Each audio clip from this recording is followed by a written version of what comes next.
Hello, good morning. Oh, no, it's not morning. Good afternoon. Hello, welcome. Good afternoon, everybody. Thank you for joining me today. Yesterday was a fail. I'm glad you're here today. Okay, so I'll be covering the same things, but let's wait a little bit more for some more people to join us. Welcome. Hello, Mom Jean. Okay, you have a few days left before it's time to go back to school, right? As for me, we're going back to school on January 8th, so I guess I'm luckier than most of you.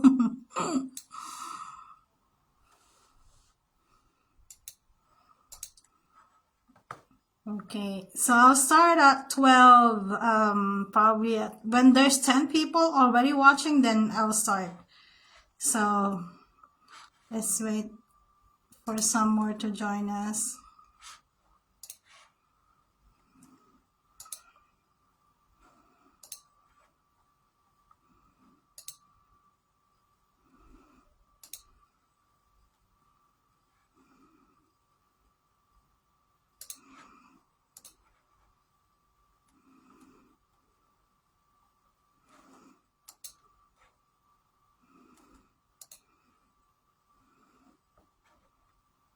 Okay, 8 people already in. Let's wait. Hi, Lizelle. Happy New Year.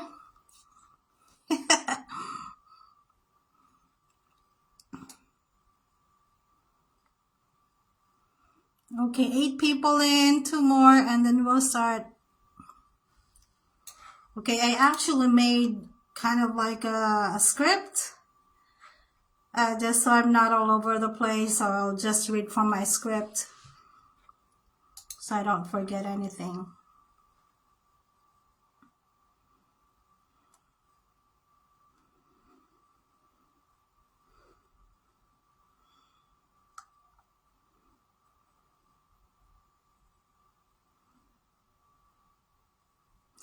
Again, I'm sorry I had to cancel yesterday's Facebook Live because my internet connection was low. But then I learned that it's not really the internet connection, but it's the VPN. So I decided to use a paid VPN. So yeah, I hope this time it really works. Okay. All right, it's going to be 2025 soon, and if you're a teacher who's planning to teach overseas, either in the United States or any country for that matter, I'm going to share with you some of the things that you can do in 2025 if that's your goal, right? So hopefully this is going to be helpful to you. And so yeah, welcome again, everybody. Thank you for joining me on my Facebook Live today. All right, so as someone who's done both, so I taught in the US for 5 years. I started in 2017. I went back to the Philippines in 2022. I worked in the US as a math and physics teacher for grades 11 and 12, right, for 5 years. That's from 2017 to 2022. And then I went back to the Philippines. I stayed there for 2 years because that's the requirement of the J1 visa. I wanted to do that right away because I want to be able to go back to the US anytime, right? And so I completed the 2-year home residency requirement, but then something happened. So instead of going back to the US, I am now here in Russia. But obviously, like if you have been following my posts, being here is actually much better decision. So I have more perks here, etc. Well, anyway, so based on my experience, I'm going to share with you what you can do if you want to teach overseas like me in the future. All right. So yeah, I have a YouTube channel. In case some of you don't know yet, because, you know, I have more followers. I have 16,000 Facebook followers, but I only have 10,000 YouTube subscribers. So maybe some of you don't know that I have a YouTube channel, but that channel I have more than 200 videos already. If you have any questions about teaching overseas, I already have a video for it for sure. All right. So if you haven't subscribed to my channel yet, I am encouraging you to do so. All right. These are the things I think I listed. Let me go over and check my script. Okay. I made 4. Okay. I have 4 on my list.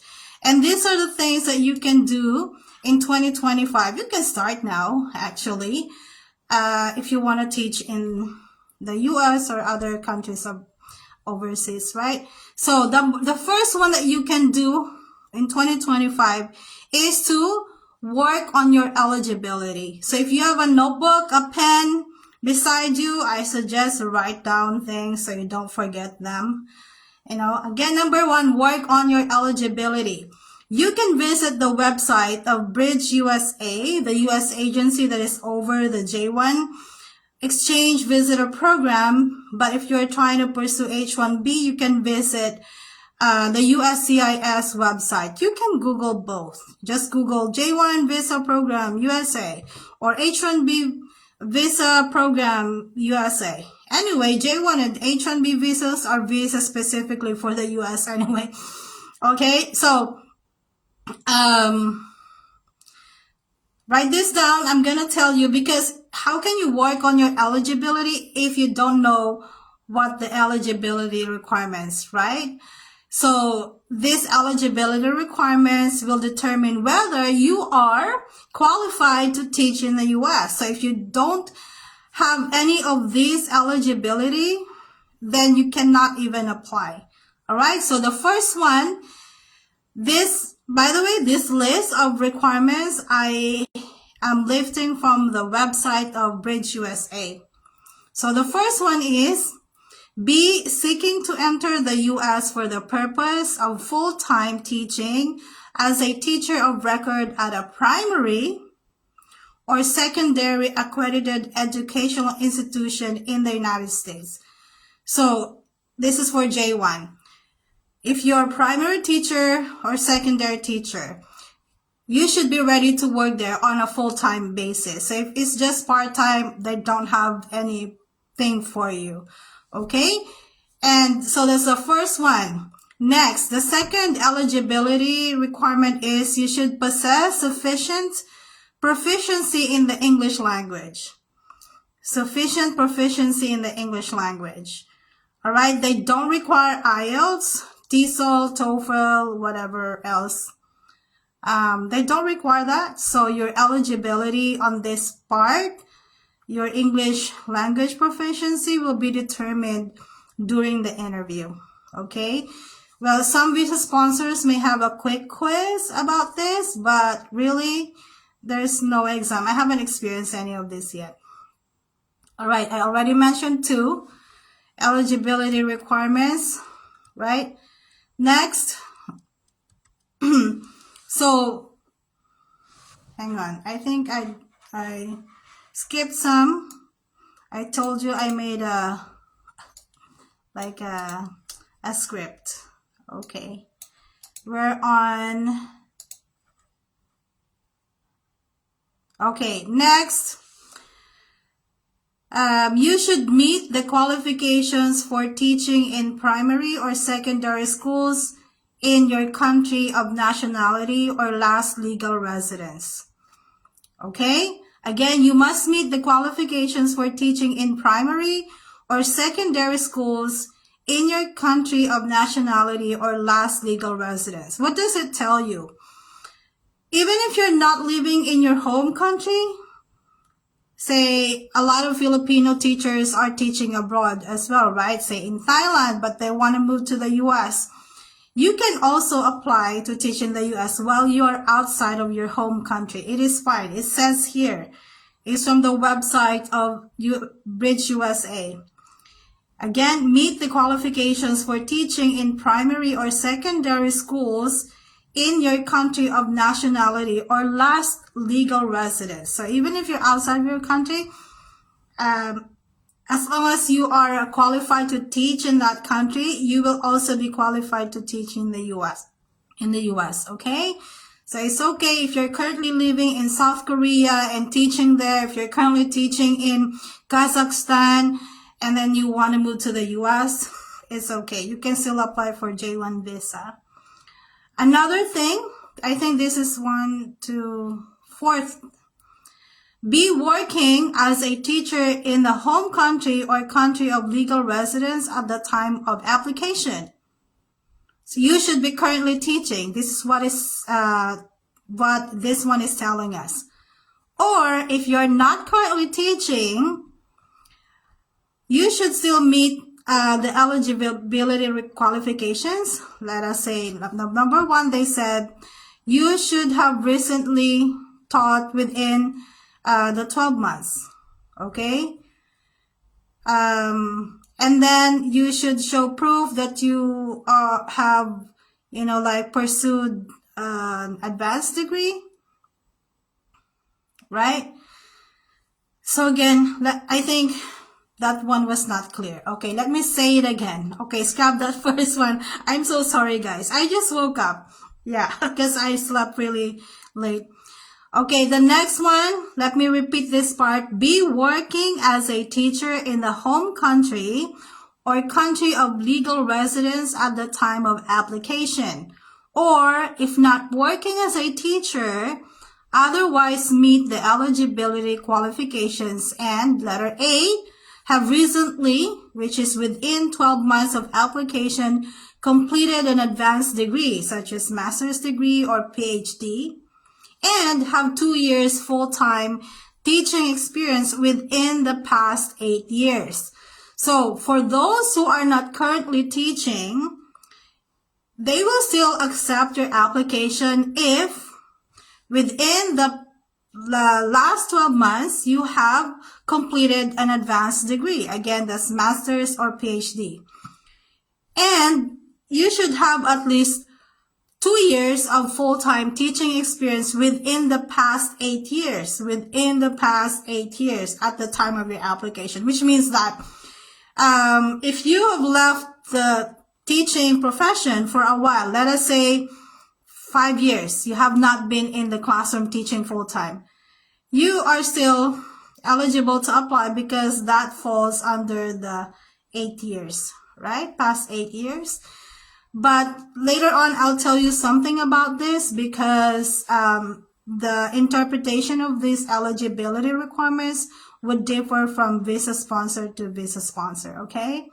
So some would not accept, right? If you're not currently teaching, some visa sponsors would not hire you and would advise you to go back to teaching full-time before they can entertain your application, right? Next, we're still discussing eligibility requirements, okay? You should have a degree equivalent to a U.S. bachelor's degree in either education or the academic subject field in which they intend to teach. So if you're not an education major, you will have some challenges of being hired by visa sponsors. Okay, so because it is required that you have an education degree. So what can you do if you're not an education degree holder? What can you do if you want to teach overseas in the future?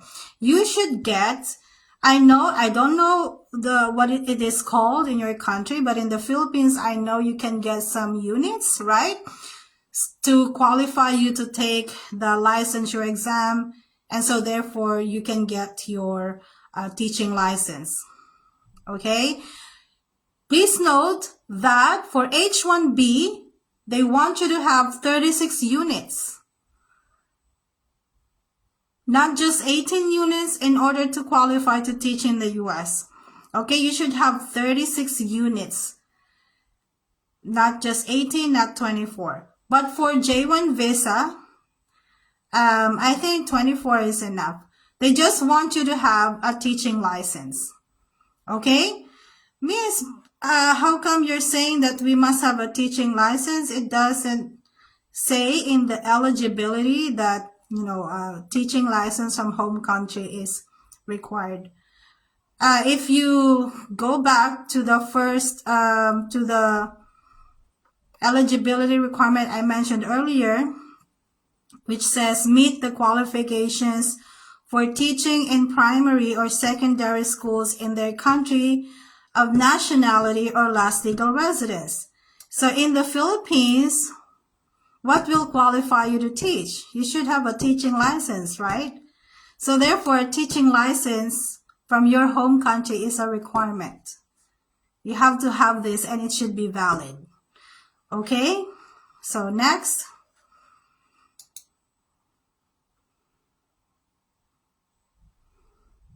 Okay, so those are the eligibility so far. Next, how do you know that your degree is equivalent to a U.S. degree? Well, that's when you have to get an evaluation of your transcript. It's called the FCE, Foreign Credential Evaluation. This is the one you have to pay for this one. The cost of this really depends on which FCE service provider you hired. I think it's about like 190 US dollars. It also depends on whether you are using the standard one or the expedite, like, you know, a faster FCE. So this FCE result will determine whether you have the right bachelor's degree, if you have enough credits earned to teach in the US.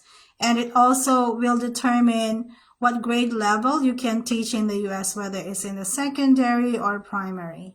So a foreign credential evaluation is needed. Next, you should have a minimum of 2 years or 24 months of teaching experience. So if you're only, like, it says 24 months, it doesn't count by school year. So if you have been teaching for 2 school years only, you may still not qualify, because 2 full school year means just 20 months, right? Because 1 school year is only 10 months. Okay, so it says you should have a minimum of 2 years. That's 24 months of teaching experience. And this teaching experience should be full-time. It should be in the classroom. So if you are tutoring, if you are substituting for a teacher, if you are working at a review center, if you are like a consultant, they're not counted. You should be the main classroom teacher. Virtual classes would also not be counted. So it should be in person, in the classroom, you as a full-time teacher. And the subject you're teaching should be directly related to your bachelor's degree. For instance, if you are a math major for high school, so BSE math, right? But your teaching experience is in elementary, because that's the only teaching load that they have. So elementary, and then it's not even math. That's not good, okay? Because the requirement is at least 2 years full-time. And you should be teaching the subject area you studied for. Next, you should satisfy the standards of the U.S. state in which you will teach. So the requirements for teachers will vary from state to state. Okay? So what these qualifications standards are, you can just Google it.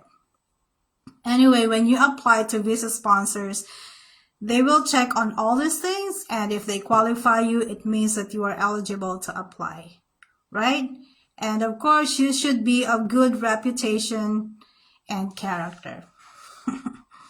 Okay, so the eligibility requirements that I just mentioned are, again, from the Bridge USA itself. These are what you should meet to qualify as an applicant.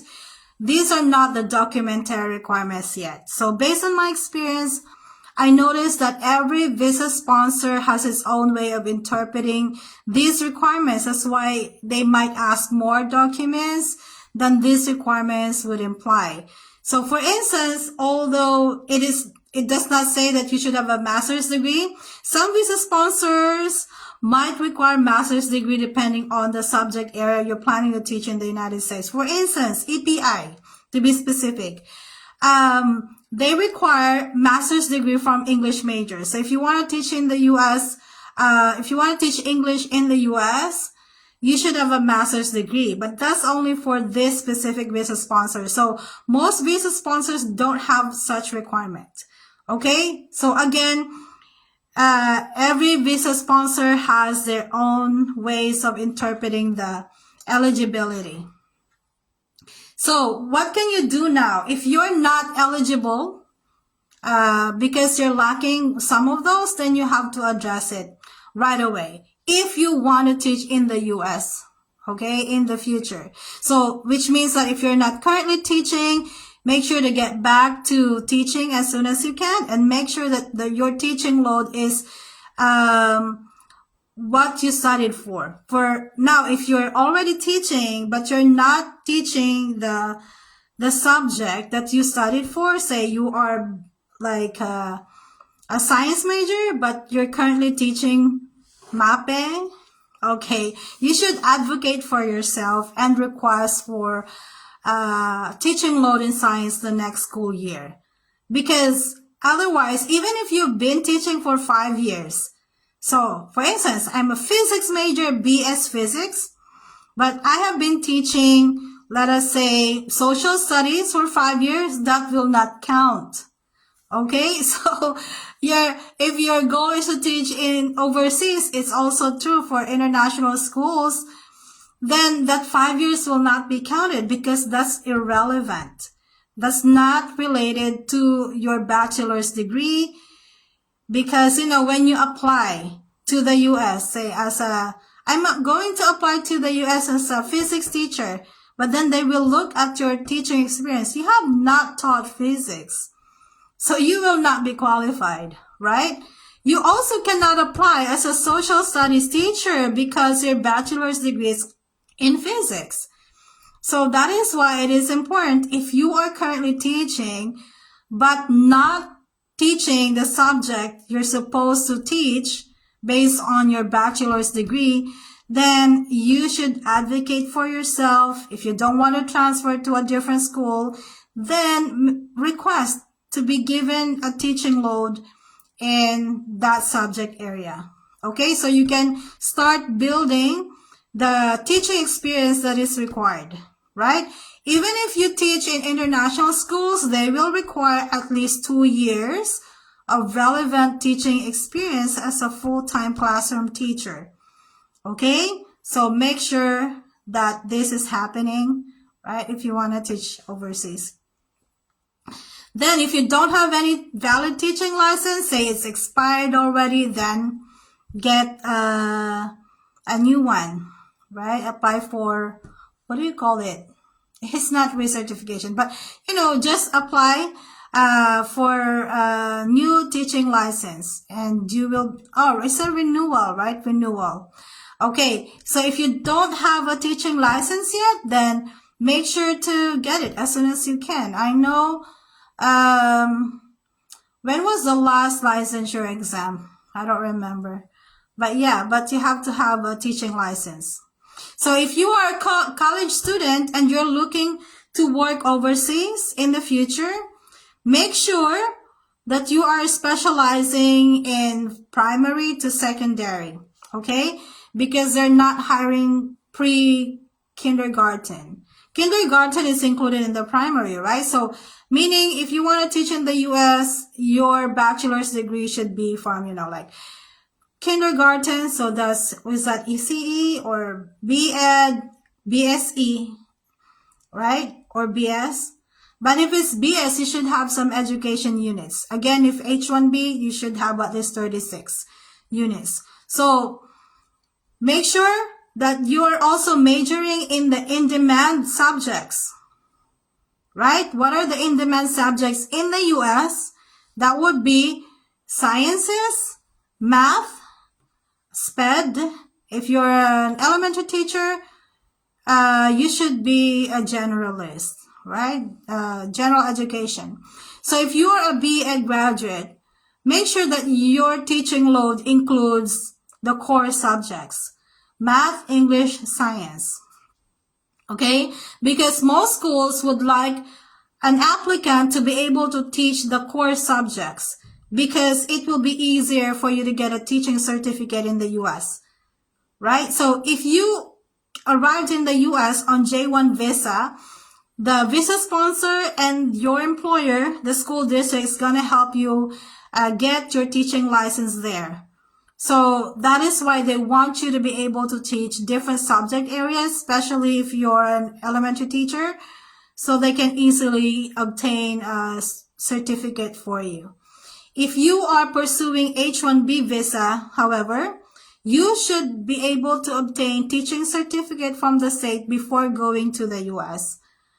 Teaching certificate is different from state to state. So they don't have a teaching certificate that is national in scope, right? There's no such thing as US teaching certificate. It's only a state teaching certificate. So there's a separate teaching certificate for Florida, for instance. You will have a different teaching certificate for Washington, for California. Okay, they don't have a national teaching certificate. And what are the requirements to get teaching certificate? You can Google them. Everything actually can be Googled now, right? So those are the things you can do. Again, the first one is to work on your eligibility. I already covered what the eligibility requirements are. Okay, the next thing that you can do in 2025 in order to prepare yourself to teach overseas is to work on your documents and other requirements. For most U.S. visa sponsors, they will need driver's license. For most visa sponsors in the U.S., okay? So meaning other visa sponsors do not require a driver's license. But because most visa sponsors require driver's license, it's better to just obtain one. In the Philippines, you can first get a student license, right? Student permit. And then after a month, you can apply for the actual driver's license. It doesn't have to be professional. So if you don't have a driver's license yet at this moment, then start working on it. And the rest of the requirements that you need are the following. Again, write this down. You should have a valid passport, valid home country teaching license, which I already mentioned earlier, birth certificate for yourself and children if you are taking them with you. Obviously, this birth certificate should come from the PSA. Then marriage certificate if you are taking your spouse. So if you're not legally married to your partner, you cannot take your partner with you as your J2. You have to be married. Okay? And then you'll be needing certificate of employment. Certificate of employment is the document they need in order to compute how many years you have been teaching. And this computation is very important in determining how much you will be paid. So this will determine your salary. So if you have taught in, say, 3 different schools, you should obtain certificate of employment from the 3 schools. If you want them to count. Of course, you want them to count because, again, it will determine your salary. Next, criminal record check clearance. So in the Philippines, this is the NBI. You can work on this later on because NBI has an expiration, so you don't want to obtain this too early. Next, obviously, your diploma. Your transcript of records for bachelor's degree, master's degree if you have master's degree, and PhD if you have PhD. Okay, and if you're working from DepEd, you will need DepEd clearance. All right, so those are the other things. And then you should also have proof of home ties. Proof of home ties. You do not have to have all of these, but you must have some of this, right? If you have most of this, then that's better. Okay. All of this must be in English or an official English translation if it's not in English. How is it an official translation? It should be notarized. If you are not from the Philippines, I'm sure you will know what the name for these are. Okay, so what are the documents you can turn in for proof of home ties? Number one, property title in your name or your spouse's name. So it's okay if it's not in your name as long as it's in the name of your spouse and that you are obviously legally married. It cannot be on your parents' name or your brother or sisters. It should be on your name or your spouse's name. So what property title are we talking about? House and lot, or just lot or house. Business, if you own a business. Vehicle, such as motorbike. Is it acceptable? Car, truck, tricycle is also acceptable. Bicycle, no. Okay. Next, bank statement. Bank statement, which can be your payroll. So if you have a payroll, you can already use that. You don't have to open a separate, like bank account just for this one. And you can simply download the bank statement from your online banking account. You don't have to go to the bank and request for a certificate or something like that. No, it's not necessary. Just download it from your online banking account and that's it. If you have loan statement, right? If you have a loan from the government, or private banks or credit unions or cooperative, you can use that. Credit card statement can be used as proof of home ties. If you have insurance policy, you can also use that. Retirement plans, SSS, GSIS, you can turn those in. Medical insurance, private or field health can be turned in. Okay, so those are the things so far. In case I forget anything as far as the documentary requirements are concerned, I have videos on my YouTube channel about these things anyway. All right, next. The third thing that you can do in 2025 to prepare you to teach overseas will be to start building your application funds. Okay, application funds. Even if you don't hire placement agencies, you should not hire placement agencies. It's a waste of money. You will still incur some expenses. So these are, some amount of money that you will be covering on your own, right? So you have to first be able to be qualified. You should be qualified by a visa sponsor. So no placement agencies. That's a lot of savings for you. So some visa sponsors though have a placement, not placement, but program fees and other fees. Some visa sponsors are completely free. On my Facebook page, I have the links to 24 J1 visa sponsors. 9 of those are free, completely free, right? And I have 15 with some fees. So I suggest go over to that link on my Facebook page. You can easily see that and then apply. So I have the links to the website of the visa sponsors. Okay. So if you do not hire placement agency, again, and even if your visa sponsor is completely free, you should still have some funds to spend, right? For instance, because you're gonna pay for what? Driver's license. You have to apply for your passport, for your NBI. Driver's license will require medical exam. So those expenses, your visa application will be at your own expense. If you want to know exactly what the cost will be, I have a video about this on my YouTube channel. I have like a specific list and how much they would cost, and you will know the total. And just so you know exactly how much you should prepare to save. But don't worry, because these expenses will not be like just like one time. You pay for them depending on which process you're already doing. For instance, if the total cost of the application, let us say, is $2,000 US, that's just a hypothetical value. Okay, you will know exactly how much on the video that I have on my YouTube channel. Anyway, say this time you will pay for the passport, next time you will pay for the FCE, next time you will pay for the savings, etc. So you don't have to have this money in one go, right? But it's important to start building your application funds so that when it's time for you to pay for something, you already have money for it. Okay, next, what if you have loans?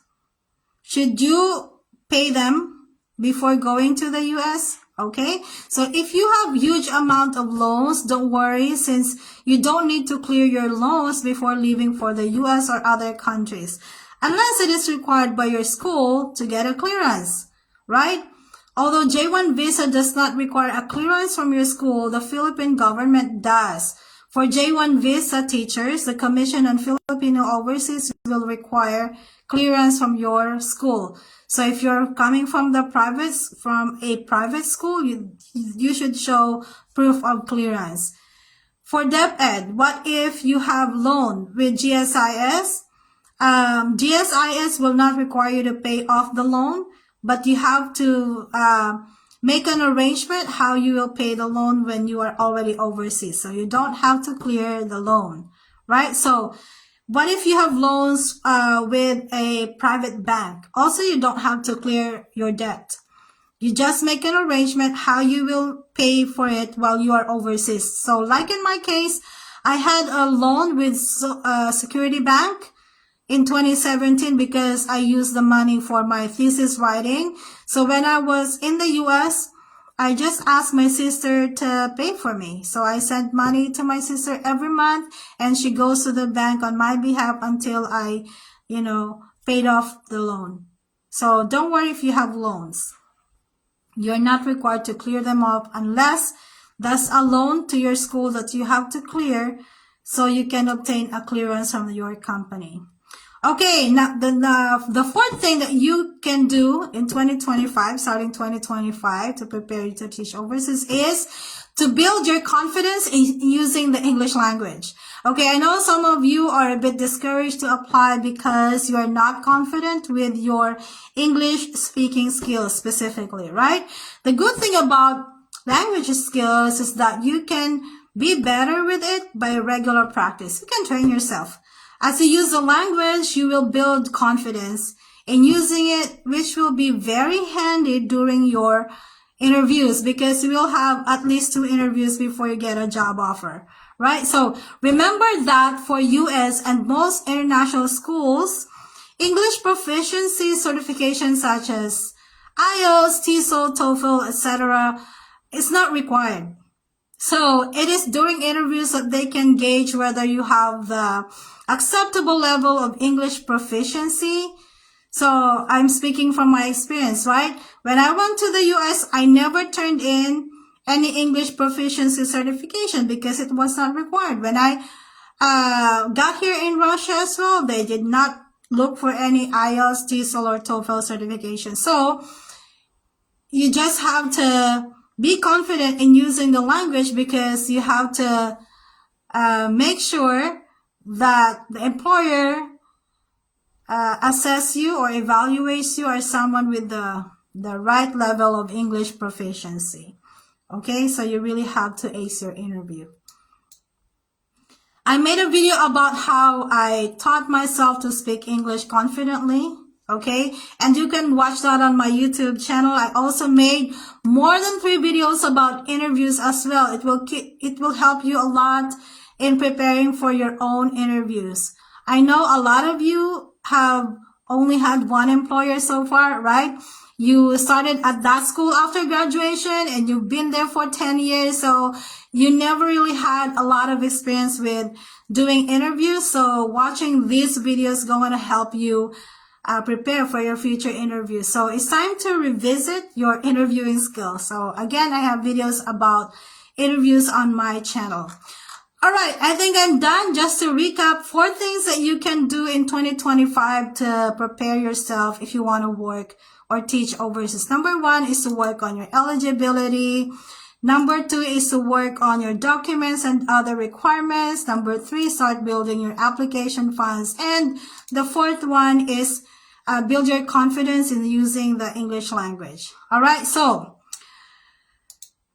yep, if you haven't subscribed to my channel yet, please do so. I have 200 plus videos there already. And all the questions you have about teaching overseas, I already have answers for them. And on my Facebook page, if you're not following yet, please do so. That's where I share links to websites, to visa sponsors, to school districts. Okay, so I'm now ready to answer your questions. So let me see the comment section. Okay, let's see. Comment sections. If we have some questions already. Okay, again, thank you so much for joining me today. Okay.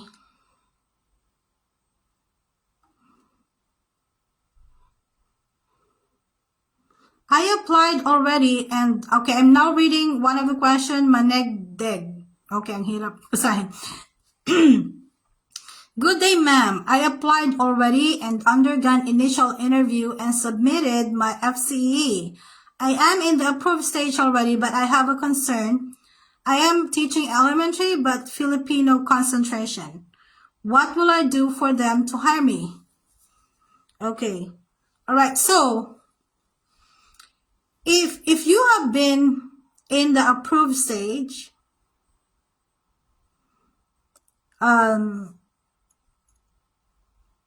okay, if you've been approved by the visa sponsor, it means they find you eligible to teach in the US, right? Okay, which is kind of weird, but maybe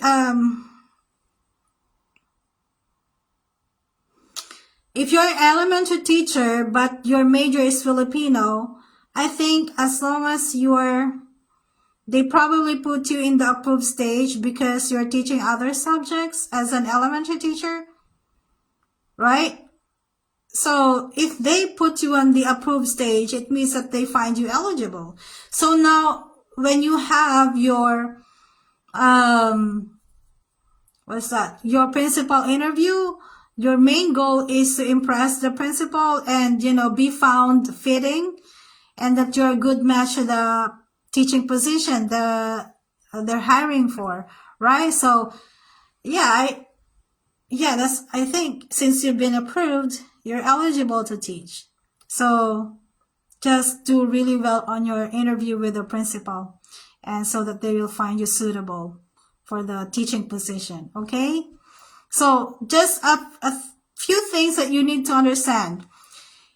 The first interview that you will have is called the pre-screening, right? Pre-screening. The purpose of the pre-screening or pre-qualifying interview is to check on your eligibility.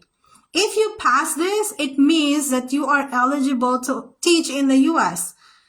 What does being eligible to teach in the US means? It means that they can apply for a teaching certificate for you and that you can obtain a visa. That you are eligible for a visa, right? So that's the purpose of the pre-screening. If you fail the pre-screening, it means that you're not eligible to teach in the US. It's probably because you don't have enough teaching experience. It's possibly because your degree is not equivalent to the US teaching degree that is required there. So yeah, but since you're already in the approved stage, they found you eligible. So prepare for your principal interview. Okay. Hey, Ma'am Sushilu. Thank you. You're always here on my page. I appreciate it. Okay, guys, I don't think... Okay. Following. I'm currently taking up MAT English and an oral comprehensive passer. Am I qualified to get an H-1B visa?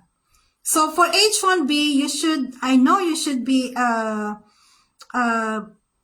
graduate of master's degree because it's a specialized visa. So you should finish it first to get H-1B. Okay, so if you haven't graduated yet and you're targeting H-1B, you should get the diploma first.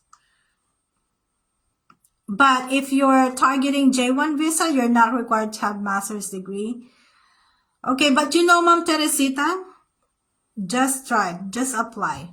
Okay, so teachers, I think it's very important for you to understand the difference between H-1B and J-1 visa. before you can, you know, make the right decision, also so that you don't waste time. I have videos about it on my YouTube channel. Okay, and then make the decision based on that.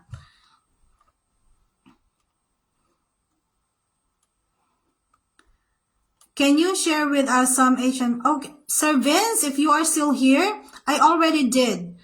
I have a video on my YouTube channel about H1B visa sponsors. I listed there 10 school districts that are hiring foreign teachers and are sponsoring H1B visa. Sir Vince, if you are still there, I highly encourage you to go to my page later. Oh, not page, but YouTube channel. Okay, let me see if I can pull that up and then share the link on the, you know, comment section. Okay, everybody, and Sir Vince is also for you specifically. The link to the video that I made about school districts that are hiring foreign teachers and are also sponsoring H1B visa is already in the comment section.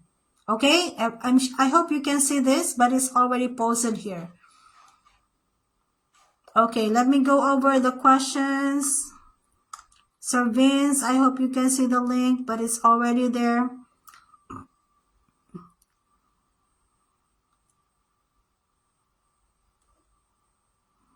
Also, Ma'am Teresita, is the same thing. I already have the link for H1B visa school districts. It's on the links.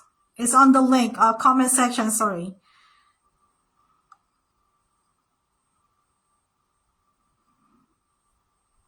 Okay, I have a degree in kindergarten education and 6 years of teaching experience. I intend to get my MA in SPED. Is it possible to apply as kindergarten? Okay, if your bachelor's degree is for kindergarten and your teaching experience is for kindergarten, then you should apply as a kindergarten teacher. Okay, if you are, because you said you're intending to get an MA in SPED, right now you're not qualified to teach SPED, right? Because you have not basically studied SPED yet.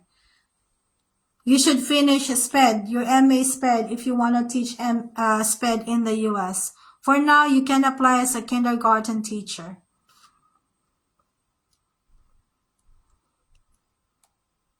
Okay, Sir Jeffrey, TLE major. Is it possible for me to qualify? Yes.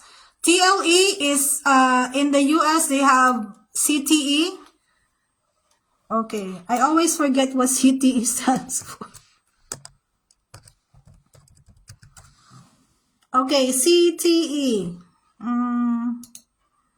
Career and Technical Education. Yes, sir. So if you're a TLE, you can apply as a CTE teacher. Secondary. Guys, look at my white hair. Oh my gosh.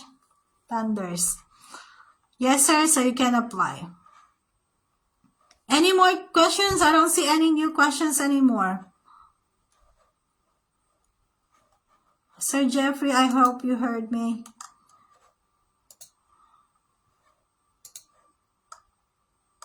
Okay. So if you will be teaching in international schools, they also hire preschool teachers. But in the US, they don't really hire preschool teachers. They start from kindergarten. Okay? Again, for international schools, which is also a good consideration for you, they're hiring preschool teachers. And they're also hiring different subject areas. If you're like a sports science teacher, economics teacher, business management teacher, theater teacher, arts teacher, they're hiring in international schools. Okay? Am I qualified to apply even if I am just a unit earner, AB Mass Comm, and I earned a unit for teaching and I am teaching for 9 years? Yes, sir. Because you obtained, I'm guessing you have a teaching license, right? If you have a teaching license, meaning you're qualified to get the LET and to get the teaching license. So yeah. Okay, some for some visa sponsors, this might be an issue, but you know, I've already met a lot of English teachers who are not BSE English majors. They're AB, and they're already in the US teaching. So, you know what, teachers, I suggest just apply. The only way for you to know is if you try. Okay? What's the worst thing that could happen? They will tell you, you can go back next year when you're eligible. And then go back next year. Do something. What are you lacking? Why did they not accept you? And then work on what you're lacking. Okay? So just apply. Again, go to, let me pull up the link. Sorry guys, because, okay. So I'm gonna post in the comment section the links to the visa sponsors. Okay? Links to, hang on. Because I have this on my Facebook page. It's always there. But teachers, okay. So everybody, here's the link to the J1 visa sponsors. Enter. It's in the comment section now, right? So those are the J1 visa sponsors. If you open that link, it will bring you to my list of J1 visa sponsors. There's 24 of them. Okay, you can apply to as many J1 visa sponsors at the same time. There is no rule against it. So, hi Bill from Ghana. I hold B.Ed SPSS, 9 years teaching experience, currently teaching in secondary school. Hang on.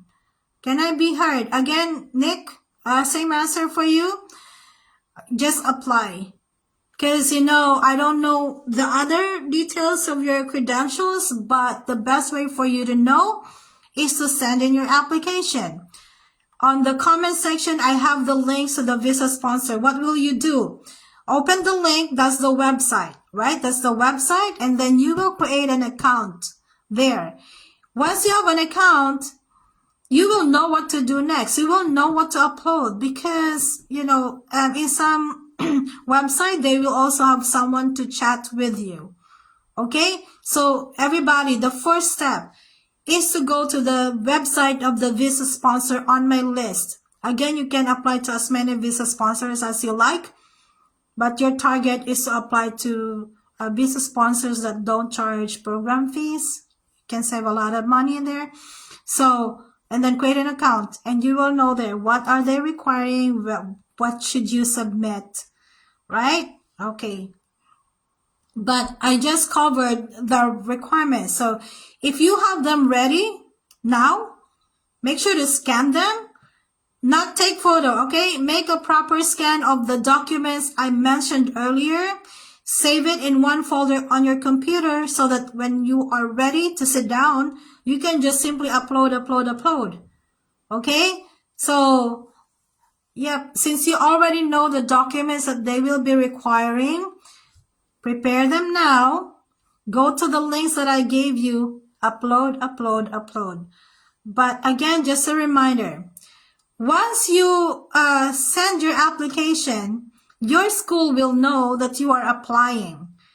It's not going to be a secret because you will be required to turn in the name and email address of at least 2 supervisors. So that's your principal, obviously, assistant principal, or your subject head, grade level head. I don't know what it's called in your school. But you will be required to have 2 supervisory references and 1 colleague. So once you start your application, your school will know that you are applying. Okay, do you guys have any more questions for me? Again, Sunday, they're not even requiring IELTS.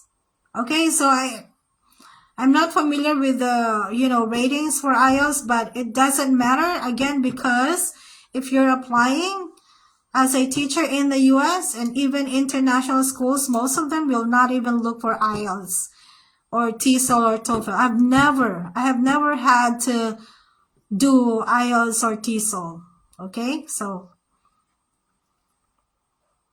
Any more questions? Because if you don't have any more questions, I'm going to close the live now. I have coaching scheduled again today.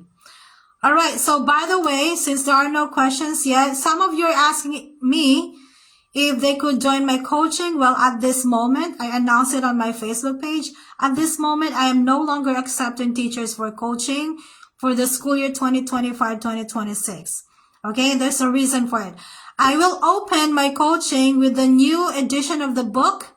Remember, I wrote a book about this too. If you buy the book, then you can join the coaching. I will open the coaching again in June 2025. So for now, it's already closed. In the meantime, you can watch the videos I have on my channel. Again, I have over 200 videos already. And you can always join my Facebook live sessions and, ask me questions. All right. Do you guys have any more questions for me? Okay.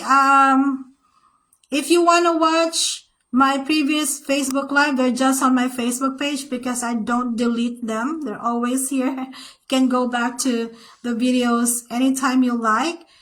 If you're not following my page yet, please hit the follow button, please. And also, if you're not subscribed to my YouTube channel yet, please consider subscribing. It will help me a lot in continuing making contents like this for teachers, okay? Is it necessary to have Spanton or WS before applying? Vic, I hope you're still there. Most visa sponsors would like you to already have the FCE, either from Spanton or West. So either of these two will be acceptable, okay? So yeah. Again, for some visa sponsors, they want you to have it right away, but for some, they don't. So that's why I'm telling you guys, you can visit the websites and look for which visa sponsor is not requiring FCE yet. Then apply to those visa sponsors. But make sure to already start working on your FCE. Again, most of these visa sponsors, they are requiring either Spanton or WAS. All right, other questions? Oh, okay. Phoebe asked, up to when will be the last submission of application? Okay, so guys, January is the hiring season. That's when interviews with principal will start. Okay, but before you can have that stage, you should already have applied to visa sponsors. So, can you still apply at this point? Yes. Can you apply in January? Yes. But hopefully you have most of your papers already. If you don't have your passport yet, you don't have your driver's license yet, you are on a crunch. That's a cramming period already. But you can still apply. Okay? Most visa sponsors open the application period really early. That is why at this point, they already have lots of teachers that are pre-qualified and are ready for a principal interview. That is why, guys, if you are not applying yet for the school year 2026-2027, make sure, the things that I mentioned, things that you need to prepare, things that you need to do for 2025, make sure to prepare all those so that by September in 2025, by September, you can already apply for the school year 2026-2027. So September to December really would be the best time for you to apply to visa sponsors. When you are already qualified by the visa sponsors, they will be the ones to look for a school for you. They will arrange the interview with the principal for you. Okay, that's why you should apply to visa sponsors first. Okay, I just mentioned Phoebe. Okay, in my previous videos, I already mentioned what to do, right? But let me just repeat. There are two ways to apply directly to get a teaching job in the U.S. One, you can apply directly to school districts, right? How do I know where to apply to school districts? Well, you can Google it, but the best way I suggest is to apply to the school districts that are that have been hiring foreign teachers already. So they know the process. So where can you find it? I already posted the link earlier in the comment section, right? So apply to those school districts because they are hiring foreign teachers and they are sponsoring H-1B visa. Okay, that's one way. The next way is to apply to visa sponsors directly. I also put the link in the comment section already. But between the two guys, I would suggest for you to apply directly to the visa sponsor.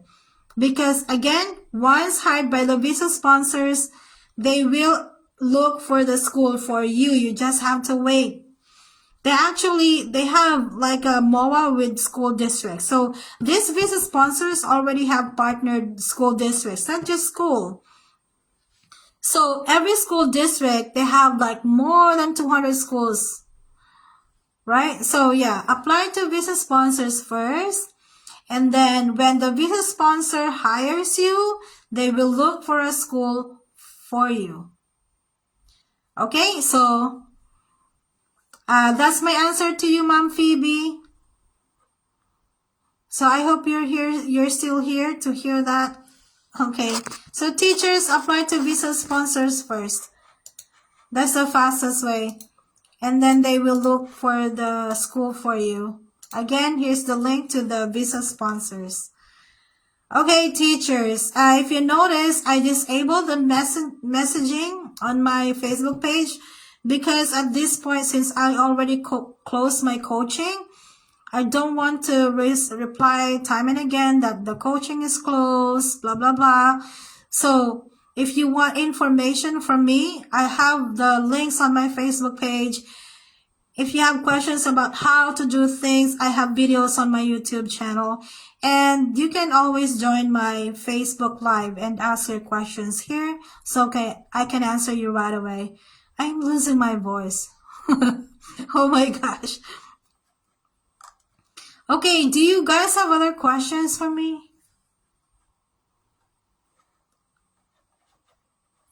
Teachers, if you're not subscribed yet, please subscribe to my YouTube channel as well, okay? And you may share my posts, you may comment, you may share my videos. Okay, I don't see any new questions. So maybe we're done. It's been an hour as well. Okay, just in case you're not familiar with the process yet, I'm gonna pull up the video about, how to do the application, like where to begin. Yeah? Okay.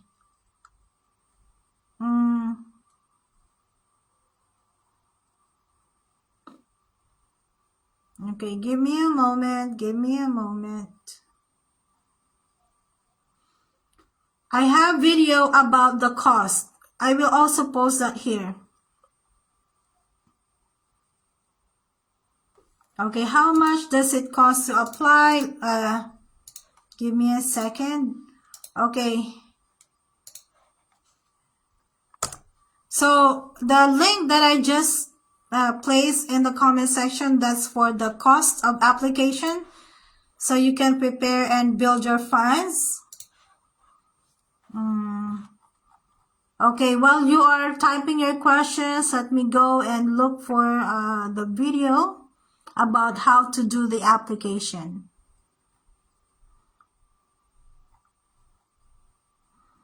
Okay.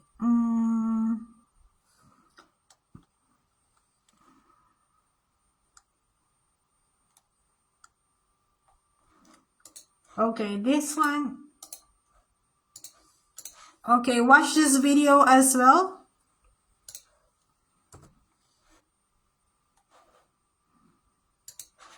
What else? Okay, how to get hired fast. Okay, this one also very helpful. Guys, if you have time, you can watch the videos that I posted on the link. They are your starter packs, kind of.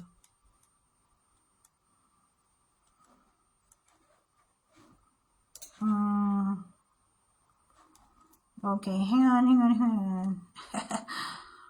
Okay, again, thank you for joining me today. Yesterday was an epic fail. So for those who are interested to apply in international schools, I have this link for you. You can watch this.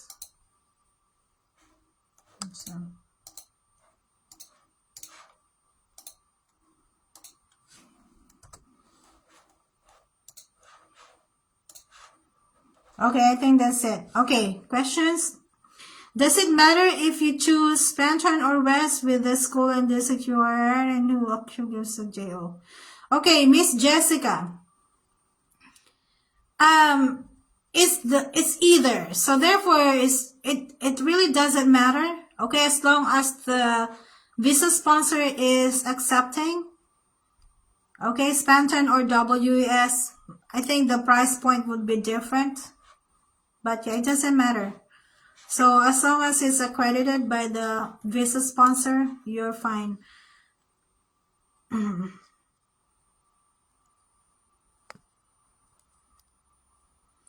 Does it matter? Okay. Okay, what? Are there new questions?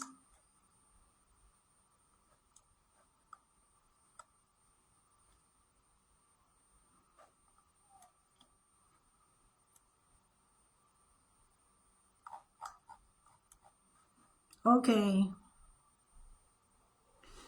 Personal choice about state? Really, you know what? I mentioned this already. I said, what is the best state? My answer is where you've been hired. Because at this point, if you're applying, it's highly competitive. So you really don't have that luxury of choosing the state. So the visa sponsors are working with specific states. For instance, FACES, I think, is for South Carolina. So therefore, if you apply with FACES, you don't have any other choice but South Carolina. EPI, 4 states. North Carolina, South Carolina, Florida, Virginia. So, yeah. So, guys, your objective is to be hired. Yes, to be hired. Whether,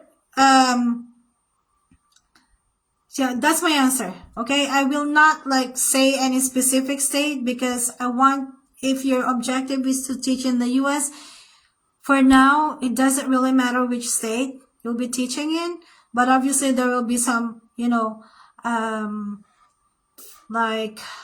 advantages and disadvantages. Every state has the advantages and disadvantages, so really, at this point, it doesn't matter.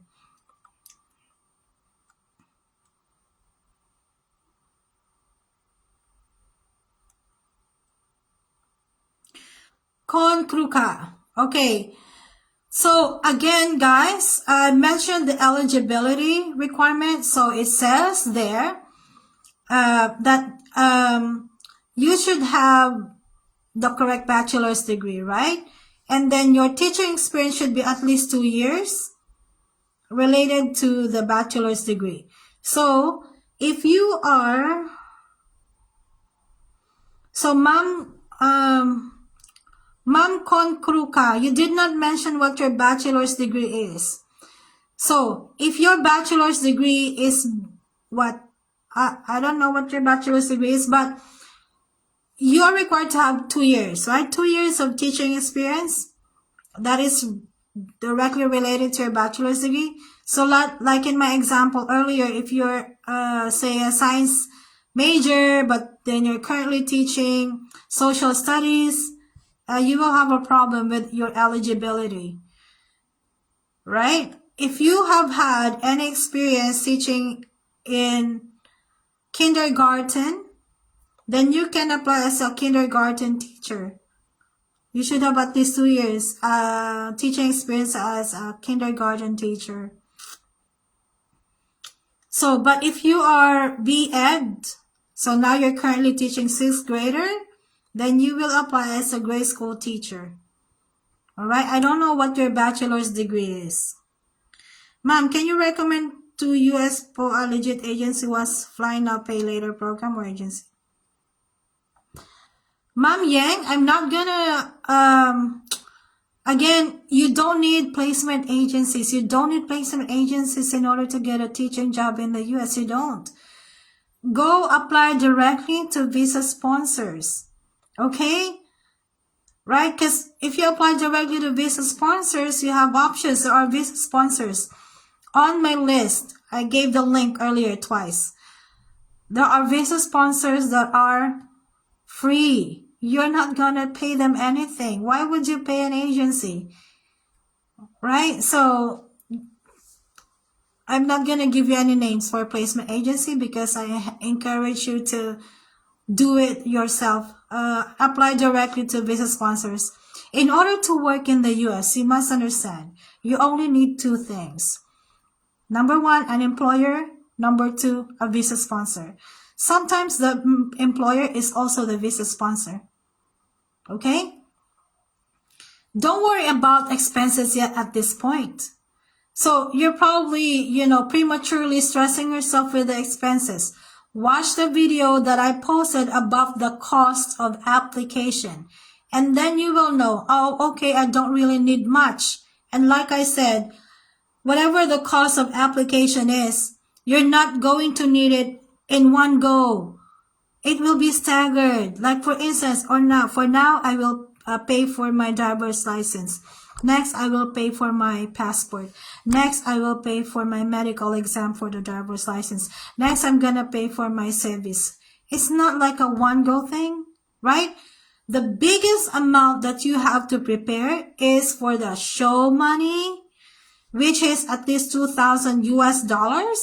But that's not something that you will pay to anybody. That is yours. The show money is your allowance. In the US, since, you don't necessarily have an income right away, so they want you to have some allowance that you can spend for your groceries, your utilities, while you're not earning yet. That's the show money, what the show money is for. Okay? Don't hire placement agencies, even if you have money to burn. Okay, just a caveat to that. If you're pursuing H-1B, yeah, go ahead. You can have agencies. Okay? I also, for H-1B, I want to stress this, guys. If the visa is H-1B, it's okay to have agencies. But if the visa is J-1, super lugi. Okay? It's a waste of money. I-donate mo na lang sa charity. Kung H-1B, okay lang mag-agency. Mababawi mo yan. Hindi ka lugi. Kasi you can have green card. But J1, you're going home after 5 years. You're wasting your money. Okay. So, if you're pursuing H-1B,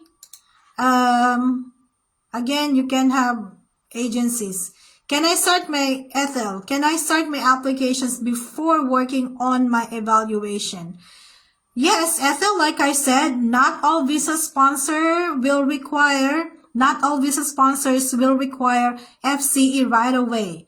So like I said, go and check the website of the visa sponsors that I posted on the comment section. And it's also on my page. It's always there at the featured post. Check which visa sponsor requires FCE right away. So if they require it, then look for the other visa sponsor, and whichever visa sponsor is not requiring FCE yet, then apply to those first. What's your best practice when you got hired po? Can you give us like at least 3? I gave you more than 3 best practice. Okay. So, I gave you more than 3 things in order to get hired fast and to be, hang on, let me repost. Guess I already posted the link earlier, but I will repost it again for you. Repost it na again, paano? Where is it? How to get hired fast. I'm looking for that video. Okay. So your question, how to get hired, diba? Best practice, how to get hired fast. Okay, Again, this is my answer to you, Ma'am Jessica. That's the link. It's not just 3, okay?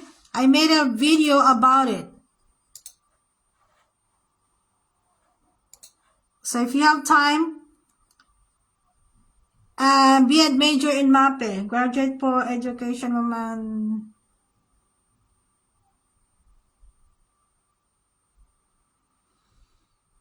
Okay. B.Ed. So you should apply, Ma'am Con Kruka. Apply as a B.Ed teacher, and then during the interview, you can express your intention to also teach kindergarten. Okay, it's okay. So, but because you're B.Ed major and your teaching experience is as a grade school teacher, right? And I guess the 16 years teaching in the Philippines is grade school. Then apply as a grade school teacher. But during your interview, you can express your intention to teach kindergarten. Because it can be done. For instance, I had a batchmate who was assigned in North Carolina or South Carolina. So he's like me, physics major. He I think BSE major siya. But he was asked to teach middle school.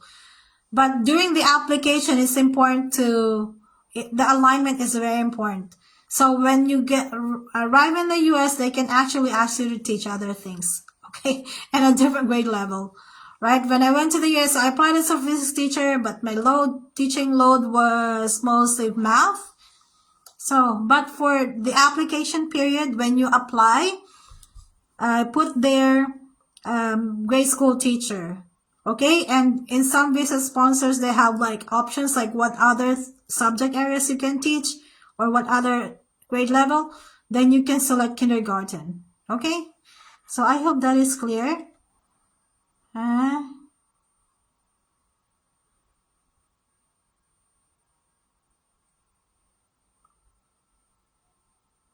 Ma'am Shanabs, again, like I said, some visa sponsors require driver's license, some don't. But you have to apply for driver's license. It's better to get that. Because you know what, guys? Teachers,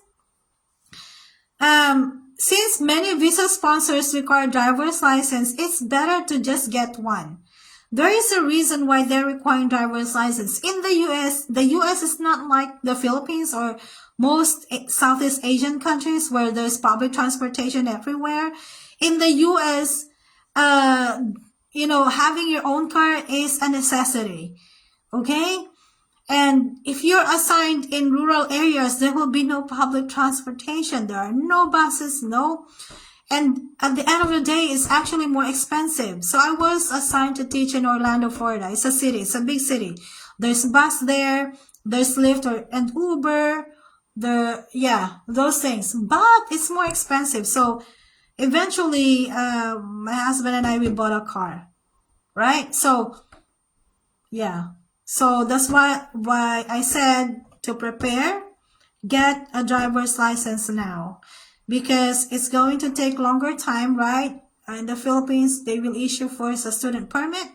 And then after a month, you can apply for a driver's license. So please work on your driver's license. So Shanabs, what you can do for now, you can go to, again, the website and check the websites. Don't ask me now which visa sponsor requires. Okay, I don't have time for it, all right? So you go look at, open the website of the visa sponsors and then check out the requirements they have.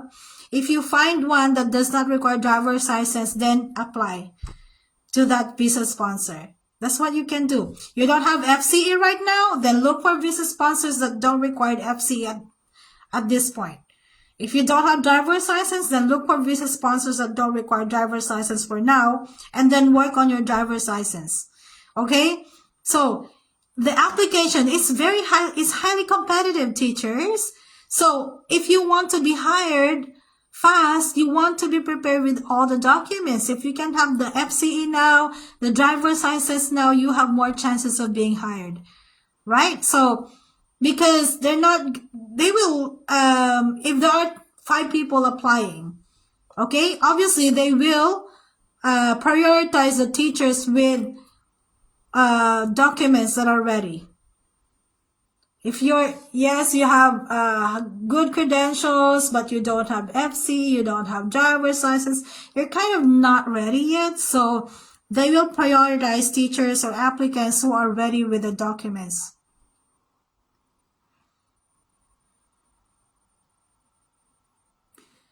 Miss Jessica, I'm senior high school teacher here with 12 years experience. Can I apply for grades 4, 5, 6 in the elementary though? Again, so this senior high school, Miss Jessica, if your bachelor's degree is for high school and your teaching experience is for high school, you cannot apply as a grade school teacher. Okay, it's not aligned. Okay, senior high school, that's grades 11 and 12, right? That's high school. By the way, secondary means middle school to high school. So what is middle school? I think in the Philippines, middle school is junior high. I'm not really sure. Okay, because there's really no junior high, like separate junior high in the US. So they do have elementary. That's from kinder through grade 5 or 6. And then there's middle school, 7. Oh, middle school is 6, 7, 8. And then high school is 9, 10, 11, 12. All right. So again, it's important to have alignment, bachelor's degree, teaching experience, and the position you're applying for. Always remember the eligibility. So in order to teach, in order to be eligible as a teacher in the US, you have to have the right bachelor's degree. You have to have the right and enough teaching experience, right? It should be relevant. So if you're a BSc graduate and you're teaching elementary, then your teaching experience is irrelevant. So yeah. Jim, how to get started? Okay, let me post the video again.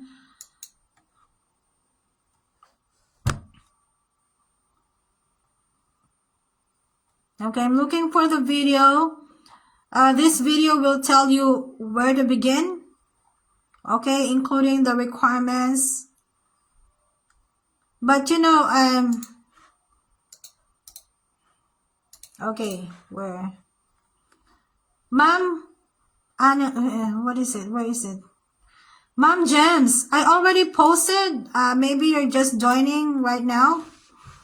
So, everybody, I posted the links to the videos that will help you answer magkano ba yung magagasto, saan mag-umpisa, blah, blah, blah. Nasaan ang mga visa sponsor, nasaan ang mga H1B sponsor. I already posted in the comment section, okay? That's for everybody. How much magagastos does I already posted. Okay, let me post again. Okay, eto yung process. Paano ba mag-start? Okay, paano mag-begin? Asan na ba yung video ko about the cost? Okay, teachers, paki-search sa comment section ha. Nagbigay na ako ng mga links. How much does it cost?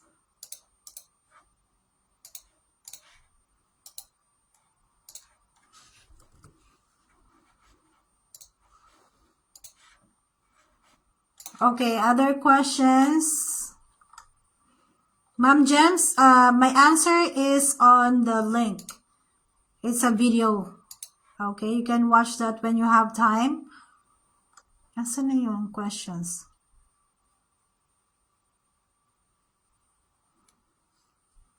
Major in Filipino, 10 years teaching, just finished some special needs. Ma'am Annalyn, the best way to know is for you to apply.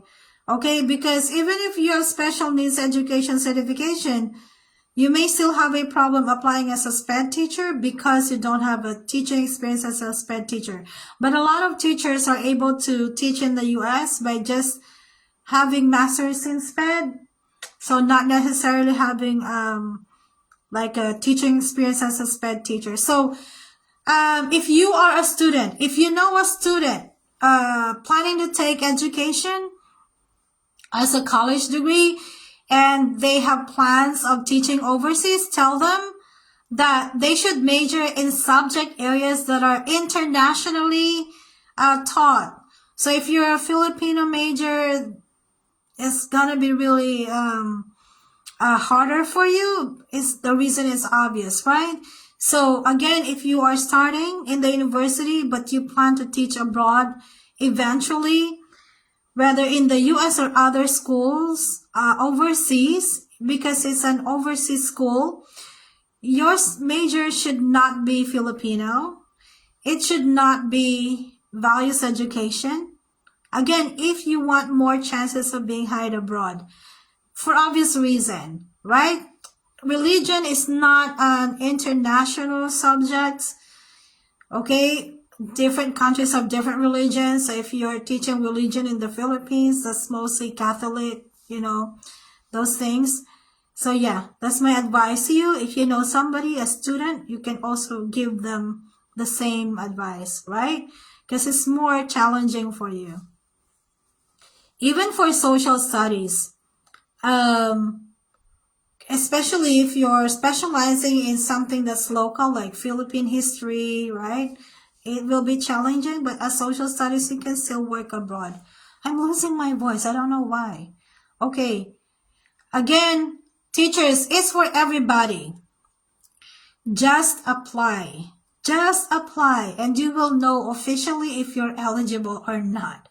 If they say you're not eligible because of this, then work on that, whatever you're lacking, and then apply again next time when you already addressed what you're lacking, right?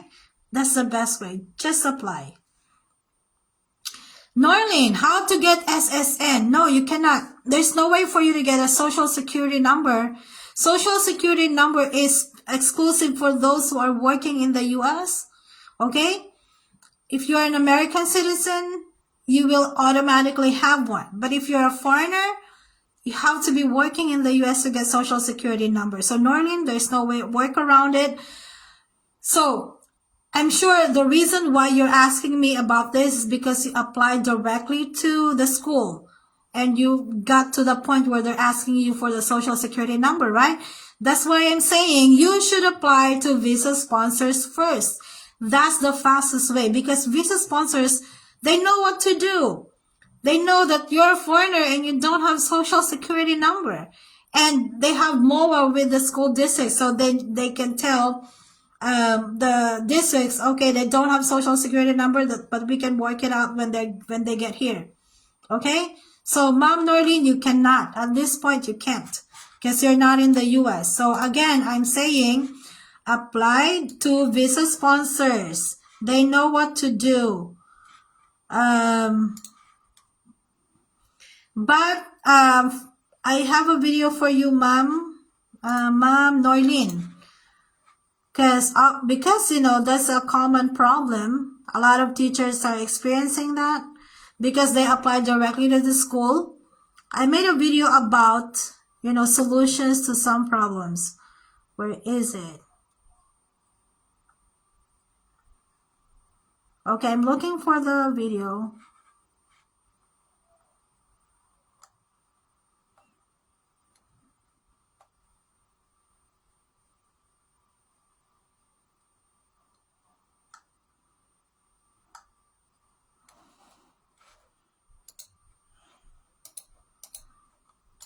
Okay, I'm still looking for the video. In the meantime, I made this video, guys, how to build your application funds. You can watch it also later. How to build your application funds.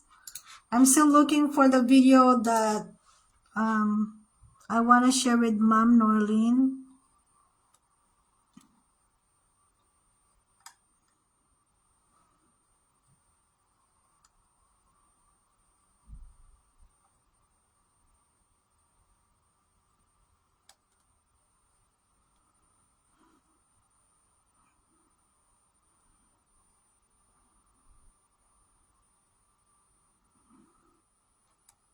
Okay, hang on, give me a moment.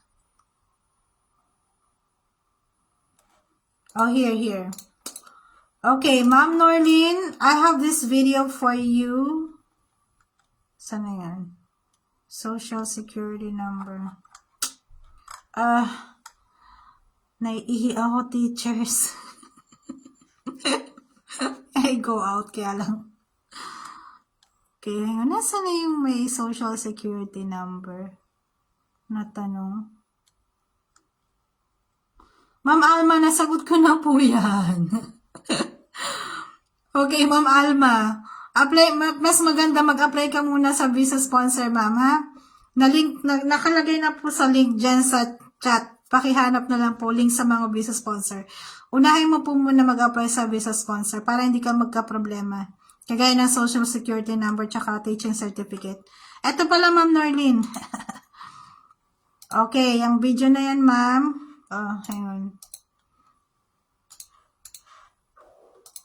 Tumutunog na yung chan ko. Nagugutom na ako.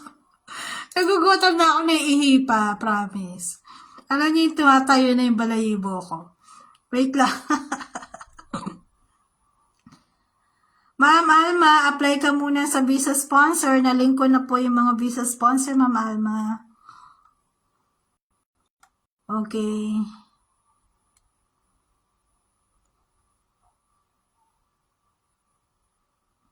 Okay, so Ma'am Yang. Okay, I want to address this, Ma'am Yang, I am a graduate of BS Ed, major in English. I've been teaching secondary English for 11 years now. However po, mas gusto ko sana mag-apply as a kindergarten teacher in the US. May experience naman po ako as kindergarten for 2 years bago ako pumasok sa DepEd. Salamat po. Okay, I think the reason why some teachers are looking into applying for a lower grade level is because of classroom management problem, discipline problem, because they're thinking, oh, it's challenging to teach higher grade levels. Okay, so honestly, if your training and your teaching experience is for secondary, it's easier to teach that grade level in the US. Right? Because that's your training, that's your experience. You know the psychology of that grade level of students. Just because the students are younger doesn't mean it's easier to handle them. I am telling you, even the kindergarten school teachers in the US have the same problems. So if that's not your training and that is not your experience, then it will even be more challenging for you because first, you have to adjust with that age range because you don't know how do the kids think, right? Even for myself, I am currently teaching in middle school, but my training and my experiences are for high school, grades 11 and 12. Is it easier? It is not. Because for one, okay, I'm not really used to teaching younger kids, right? In terms of content, yeah, it's okay. But the psychology of learners differ from different age levels, right? Now, for Ma'am Yang, she had 2 years experience before in kindergarten, which gave her that experience necessary to teach kindergarten. But like I mentioned earlier, when you are applying for visa, alignment is very important. Okay, it will justify why they should let you go to the US to teach. So, if your degree is BS Ed and your teaching experience is secondary, why are you applying as a kindergarten? It will, just give suspicion to the consul. Teachers, even if you already have, you applied to the school, to visa sponsor, they hired you, then you had your interview, the school hires you, it's a different ball game again to get the visa. So when you apply for your visa, what the consul will look into is, is it justified that you're applying as this teacher? When you're applying as a kindergarten teacher, but your degree is for high school, and most of your teaching experience for high school, why do you want to teach kindergarten? So in that process, in the visa application period, alignment is very important. So during the interview, like what I said earlier, during the interview, if you want to teach lower grades, you can express that intention. Okay, it's actually okay for me if there's a vacant position for kindergarten teacher, because I have an experience teaching kindergarten. I would also love to try to teach kindergarten. Okay, because it's possible, but you have to go through the visa first. You have to make sure to obtain the visa first, and for the visa application period, you have to have like an alignment. Okay, so like you cannot simply apply as a nurse if your bachelor's degree is not for nurses. So it's not justified. Your visa application will be denied. Okay, so yun po muna, teachers. If your bachelor's degree is for secondary, you should apply as a secondary teacher. But during the interview, you can express your willingness to teach other grade levels, especially if you have an experience teaching a different grade level. Okay? But again, if the reason why you want to teach lower grade level is because maybe it's easier, I'm telling you, it's not necessarily the case. Okay? What makes a work easy? Ano ba ang general principle? Bakit madali ang isang trabaho? Una, na-train ka sa trabaho na yon. Pangalawa, meron kang enough experience dun sa trabaho na yon. Tama? Okay, I'm sorry, Tagalog na. May mga foreigner ba dito? Feeling ko umalis naman na sila. Hindi, joke lang. Sorry. Again, let me say that in English.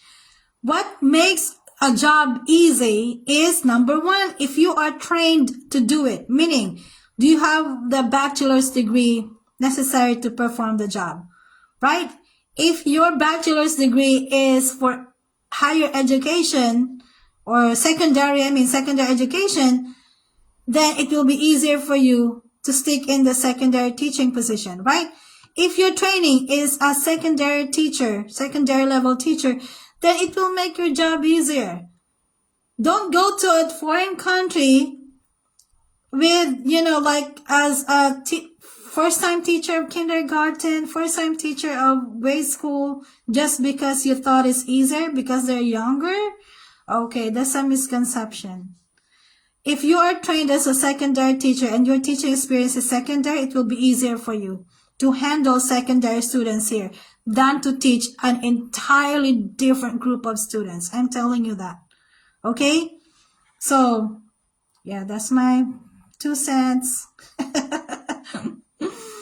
Anyway, guys, naiihina talaga ako. Okay? I have to end this. Baka magka-UTI ako. Tama ba yun? Anyway, so, I have links here on the comment section. And I also have lots of videos for you on my YouTube channel. You can watch them anytime. Again, the coaching is already closed. You can buy my book again for school year 2027-2026 starting June, which also means that is when I will start accepting coaching students again. All right, so thank you guys. I hope you have a great time. Enjoy what is left of the holiday. I know you're going back to school on January 2nd. Too bad for you. All right.